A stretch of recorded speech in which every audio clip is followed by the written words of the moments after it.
Bonjour, alors vous êtes peut-être procuré mon livre, mon cahier mieux-être, ou bien vous l'avez reçu en cadeau, ou peut-être même que vous l'avez offert à quelqu'un et vous vous demandez s'ils vont être capables de s'en servir. J'ai pensé, pour cette raison-là, faire une petite vidéo qui va vous donner quelques trucs pour le démarrer et aussi pour l'investir, pour vraiment entrer dedans, parce que c'est un cahier qui était fait, c'est un journal, c'est un cahier qui était fait pour travailler dedans, même si, bien sûr, vous pourriez décider de tout faire dans un cahier à côté puis de le garder intact. Mais moi, je pense qu'il y a plus de plaisir à vraiment plonger dedans et oublier le fait qu'on va le mettre dans une bibliothèque. C'est pas un livre, c'est un journal intime, donc ça va rester dans vos affaires privées.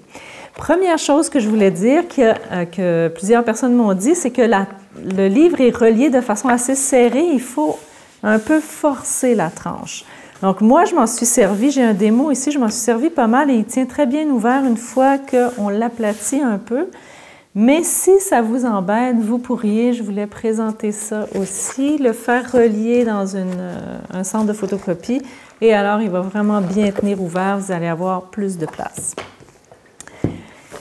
L'autre chose que je voulais dire, c'est que c'est un livre dont le but est de regarder ce qui se passe dans différents secteurs de votre vie pour voir où il y a des zones de stress, qu'est-ce que vous pouvez faire pour aller mieux, pour être plus en équilibre.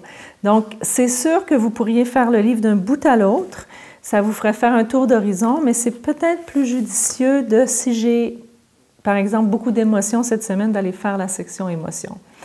Donc, vous pouvez sauter dans le livre, dans les sections, ce n'est pas nécessaire de le faire de A à Z.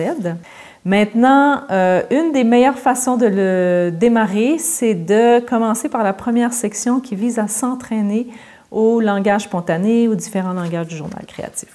L'autre chose que je voulais dire, que je pense qui est vraiment importante, c'est que vous pouvez le modifier au besoin. Donc, si vous arrivez sur une page où on explique, par exemple, le matériel à se procurer, que vous savez déjà tout ça, vous pouvez recouvrir la page de peinture, vous pouvez faire un collage par-dessus, vous pouvez la changer. Et je voulais vous donner deux exemples. Le premier, c'est la dédicace. La dédicace, moi, je l'ai fait pour moi. Le cahier m'a inspiré ça. Mais vous, pourquoi vous faites ce cahier-là? Est-ce que c'est pour votre santé relationnelle surtout? Est-ce que c'est parce que vous voulez vous épanouir davantage? Alors, vous pourriez soit couvrir de peinture ou mettre une image, coller une petite image par-dessus ma dédicace et écrire autour pour vraiment vous dire, vous, pourquoi vous faites ce cahier.